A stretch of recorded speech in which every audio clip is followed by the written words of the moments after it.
우에다 가즈오 일본은행 총재가 기어코 금융완화 기조를 거두지 않으면서 초엔저가 횡행하고 있다. 2016년부터 고수하고 있는 일본의 마이너스 기준금리는 대쪽같이 유지됐다. 시장은 지난 28일 개최한 금융정책 결정회 이전부터 일본의 기준금리 인상 가능성에 대해 점쳤다. 인플레이션도 목표치인 2%를 넘어 3에서 4%대를 오르내리고 있고, 무엇보다 엔화 가치가 떨어지면서 중소기업 도산 우려 등이 수면 위로 올라오고 있기 때문이다. 이날 우에다 총재는 오히려 완화 정책을 지속적으로 유지하기 위한 조치라고 못 박았다. 다만 장기 금리 지표인 국채 10년물 금리의 최대 변동 상한을 확대했는데, 시장은 이를 일본의 긴축 전환 시그널로 해석했다. 결국 BOJ가 0.5%를 기준으로 세밀하게 컨트롤하던 국채금리를 이제는 금리가 1%가 넘지 않는 한 관여하지 않겠다는 의미이기 때문이다. 그러나 엔화 강세는 보이지 않고 초엔저 상황은 여전하다. BOJ 정책 발표 직전 138엔선까지 하락했던 엔달러 환율은 현재 142엔선 위에서 요동치고 있다. 원엔 환율도 다시 800원대다. 11엔달러 환율은 142.79엔을 기록하며 초엔저 기조를 지속하고 있다. 초엔저의 원엔 환율도 900원 밑을 맴돌고 있다. 원엔 환율은 898.54원을 기록하고 있으며 이날 오전에는 895.18원까지 하락하기도 했다.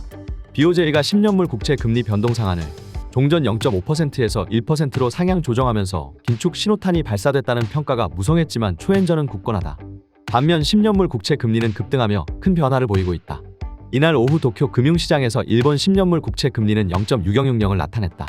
이날 10년물 국채 수익률은 0.6140%까지 치솟았다. 0.6%대를 넘어선 것은 9년 만에 처음이다. 시장 전망과는 다르게 전문가들 사이에선 BOJ가 긴축으로 돌아섰다고 보기에는 무리가 있다는 분석이 나온다. 실제 우에다 가즈오 BOJ 총재는 이번 결정에 대해 긴축 시그널로 받아들이는 것을 경계해야 한다고 못 박았다. 즉 최근 일본의 인플레이션 상승에 따른 실질금리 하락으로 긍정적인 효과뿐 아니라 초엔저 등 부정적인 효과가 커지면서 명목금리를 유연하게 조정하려는 시도라는 것이다. 우에다 총재는 수익률 곡선제어 정책 수정 결정 이후 기자들에게 금융완화 정책을 지속적으로 유지하기 위해 수익률 곡선제어 정책을 수정했다라면서 장기금리를 0.5%로 엄격히 억제하면 채권 시장에 악영향이 생길 수 있기 때문에 장기금리를 시장에 의해 형성되도록 맡기는 것이라고 설명했다. BOJ는 2016년부터 장기금리 지표인 10년물 국채금리 목표치를 정해 이를 넘어서면 국채를 무제한 매입해 통제하는 YCC 정책을 펼치고 있다. 금리가 뛰어오르지 못하도록 양적 완화 정책을 이어왔다. 국제금융 전문가들은 BOJ의 이번 결정이 단기적으로 볼 때 국제금융시장에 큰 영향을 끼치진 않을 것으로 봤다. 미국 10년물 금리가 4%를 넘나드는 시점에서 일본 10년물 수익률이 0.5% 더 오른다고 해서 그래봤자라는 것이다. 이 때문에 BOJ의 초엔저 부작용을 잠재우기 위한 조치로 보기에 더 적합하다고 분석한다. 이와 관련해 재계 전문가는 이번 조치 목적은 일본의 기나긴 완화 정책에 따른 엔저 부작용, 가령 중소기업 도산 등을 누그러뜨리는 것이다. 즉 우에다 총재 말처럼 완화 정책의 지속 가능성을 위한 것이다라며, 일본은 여전히 긴축에 대해 신중하며 일본 인플레이션이 높아졌다 하지만 주요국 물가 폭등에 비하면 상승폭은 적다. 일본은행은 인플레이션 목표를 확신하기 전까지 기준금리를 0.1%로 유지할 것이다라고 전망했다. 그러면서도 국채금리 수익률이 일정 수준으로 상승하면 해외 나갔던 수조 달러의 어마어마한 투자 자금이 환수될 가능성이 있고, 당장의 달러화가 엔화로 환전되면서 달러 환율이 상승할 여지가 있다.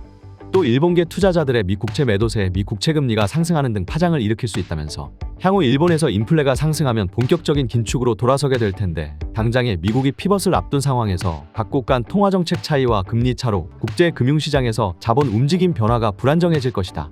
올 하반기부터 상반기까지 미국, 유로존, 중국, 일본 자금시장을 눈여겨봐야 할 것으로 본다라고 우려했다.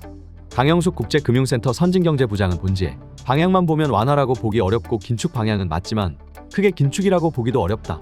그보단 정책 유연성을 확보하고 물가 상승 압력을 방어하기 위한 목적으로 보인다라면서도 앞으로 완화 기조로 되돌리진 않을 것이고 10년물 국채금리를 1%까지 용인하겠다 했으니 상승세는 유지할 것이다라고 분석했다. 그러면서 환율은 여러 가지 요인의 영향을 받는 만큼 달러 등 다른 통화 정책에 기인하는 것이며 긴축 정도가 크지 않기 때문에 엔화가 강세를 나타내진 못하고 있다면서 채권 금리 상승에 해외 투자 자금이 돌아올 수는 있다. 그러나 미일 금리 차가 축소되지 않아 현재로선 자금이 돌아올 정도는 아니다라고 설명했다.